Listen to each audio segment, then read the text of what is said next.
mas malaki, mas mabilis at mas athletic na inaasahang possible pamalit sa naiwang spot ni Tenorio sa Ginebra.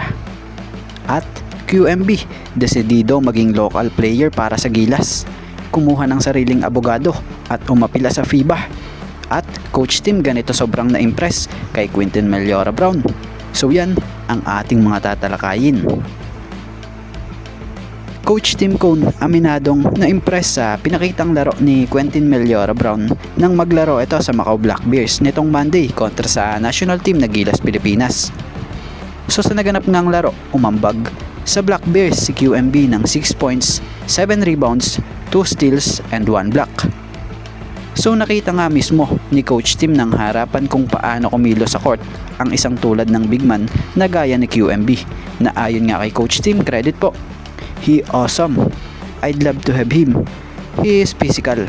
He gets to the offensive boards real well. Great size, but it's not there yet.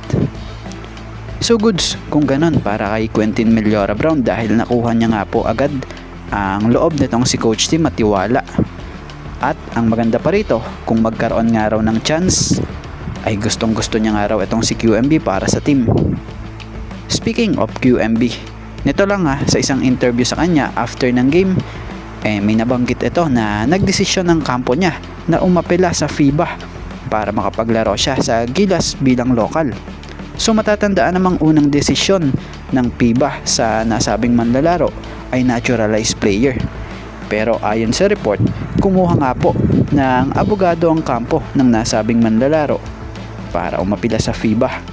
Kaya naman umaasa si QMB na sana raw ay magbago ang desisyon ng FIBA from naturalized maging local player siya ng Gilas.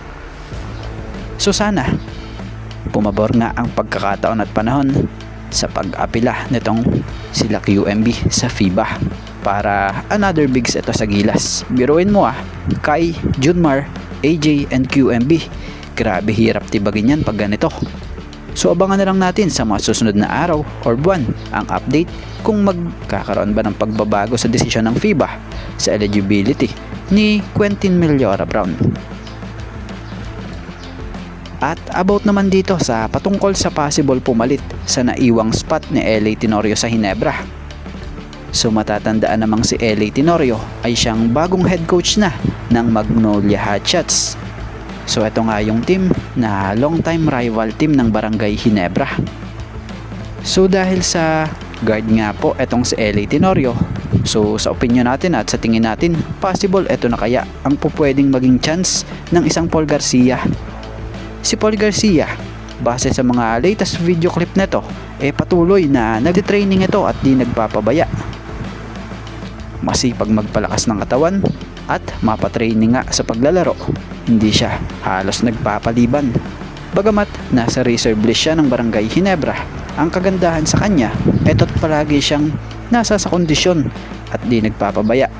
So nakita naman natin ang kalidad ng tunay na laro ng isang Paul Garcia. So isa siya sa guard na may mataas na IQ, very athletic at napaka-hustle at mas mataas na guard nga ito kesa dito kay LA kung titingnan mo. Bagamat di niya mapapalitan ang nawalang Tenorio sa Ginebra, pero pwede siya magsimula para sa karir niya para sa mas magandang simula. So sana siya yung magka-chance na mai-activate nitong si Coach Tim Cone after nga po nang mawala si Tenorio sa lineup.